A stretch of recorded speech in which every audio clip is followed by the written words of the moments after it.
আসসালামু আলাইকুম, hello everyone, welcome back to triple C with Farhana. সামান্য কিছু উপকরণ দিয়ে ঘরেই যদি মিষ্টির দোকানের মতন সন্দেশ তৈরি করা যায় তাহলে তার কথাই নেই। তো চলুন সেই রেসিপিটাই আজকে আপনাদের সঙ্গে শেয়ার করব।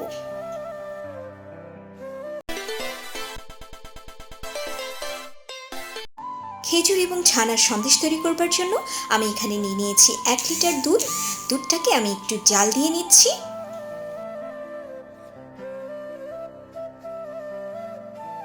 দুধটা হালকা জাল হয়ে এলে আমি এর মধ্যে দিয়ে দিচ্ছি আধা কাপ পরিমাণ ভিনেগার।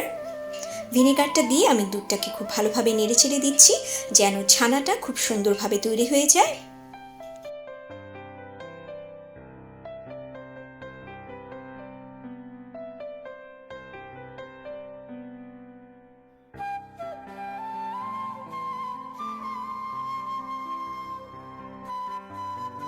ছানাটা তৈরি হয়ে গিয়েছে।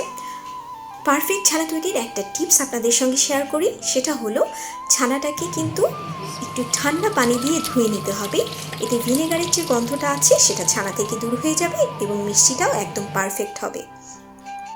ছানাটাকে ঠান্ডা পানি দিয়ে ধুয়ে একটা টাওয়েলে করে আমি এটাকে ঝুলিয়ে রাখবো প্রায় 1 ঘন্টার মতন।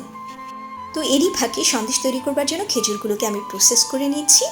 সেজন্য প্যানে দিয়ে দিয়েছি 2 টেবিল চামচ পরিমাণ ঘি এবং এর মধ্যে 8টা খেজুরকে আমি খুব ভালোভাবে ধুয়ে এগুলোকে একটু মথে নিয়েছি এবং এর মধ্যে ঘিয়ের মধ্যে এখন ভেজে নিচ্ছি। খেজুরগুলোকে হালকা ভাজা হয়ে গেলে আমি এর মধ্যে দিয়ে দিয়েছি 2 টেবিল চামচ পরিমাণ লিকুইড মিল্ক। এবারে এটাকে নেড়েচেড়ে এর মধ্যে দিয়ে দিচ্ছি 1 টেবিল চামচ পরিমাণ কনডেন্স মিল্ক।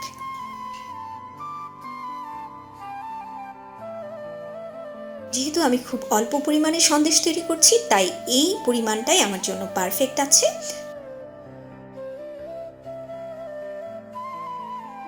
এবারে এর মধ্যে দিয়ে দিচ্ছি 2 টেবিল চামচ পরিমাণ কর্নফ্লাওয়ার। কর্নফ্লাওয়ারটাকে কিন্তু আমি গুলিয়ে দেইনি, আমি পাউডারটাই দিয়েছি। এতে করে এই খেজুরের মিশ্রণটা খুব ঘন এবং আঠালো হয়ে আসবে। তো এখন এটা হয়ে গিয়েছে, আমি এটাকে চুলা থেকে নামিয়ে নিচ্ছি। এবারে চলে যাব পরবর্তী স্টেপে, যার জন্য নিয়ে নিয়েছি 1 টেবিল চামচ পরিমাণ ঘি এবং যে ছানাটা আমি ঝুলিয়ে রেখেছিলাম সেটাকে আমি নিয়ে নিয়েছি। এবারে এই ঘিয়ের সঙ্গে ছানাটাকে খুব ভালোভাবে মথে নিচ্ছি।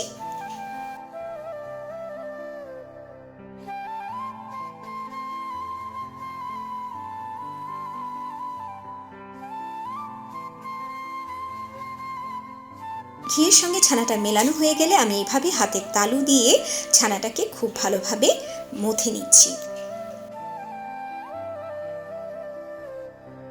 এরই ফাঁকে খেজুরের যে মিশ্রণটা তৈরি করে রেখেছিলাম সেটা একটু ঠান্ডা হয়ে এসেছে। এবারে আমি ছানার সঙ্গে এই খেজুরের মিশ্রণটাকে মিলিয়ে দিচ্ছি।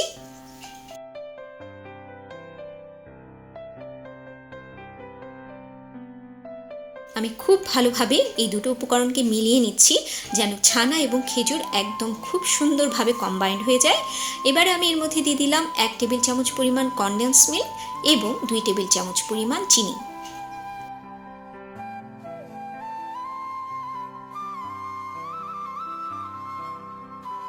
এবারে এরই সঙ্গে আমি দিয়ে দিব 2 টেবিল চামচ পরিমাণ গুঁড়ো দুধ। তারপর আবার এই ডোটাকে খুব ভালোভাবে মথে নেব যেন সমস্ত উপকরণ খুব সুন্দরভাবে মিশে যায় এবং আমার সন্দেশের ডোটা একদম পারফেক্টভাবে তৈরি হয়ে যায়। দিয়ে দিচ্ছি আধা চা চামচ পরিমাণ এলাচ গুঁড়ো। এবারে যেই মোল্ডগুলোর মধ্যে আমি সন্দেশটা তৈরি করব তার মধ্যে আমি সামান্য ঘি দিয়ে নিয়েছি এবং সন্দেশগুলোকে সুন্দর করে শেপ করে নিচ্ছি।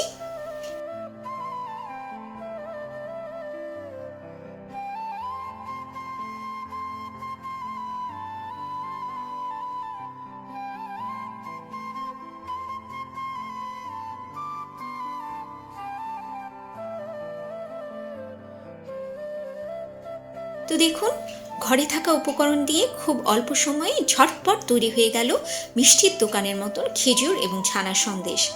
আশা করি আমার আজকের রেসিপিটি ভালো লেগেছে। ভালো লাগলে অবশ্যই বাসায় রেসিপিটি ট্রাই করে দেখবেন এবং আমাকে জানাতে ভুলবেন না আপনাদের আজকের রেসিপিটি কেমন লেগেছে। ট্রিপল সি উইথ ফারহানাকে ফলো করতে পারেন ফেসবুকে। আর যদি আপনি ক্রাফট লাভার হয়ে থাকেন তাহলে আমার চ্যানেলটি ঘুরে দেখবেন, সুন্দর সুন্দর ক্রাফটিং আইডিয়া পেয়ে যাবেন ঠিক এখানেই। আবারও দেখা হবে ভিন্ন কোনো আয়োজন নিয়ে। সেই পর্যন্ত সবাই ভালো থাকবেন, সুস্থ থাকবেন। আল্লাহ হাফেজ।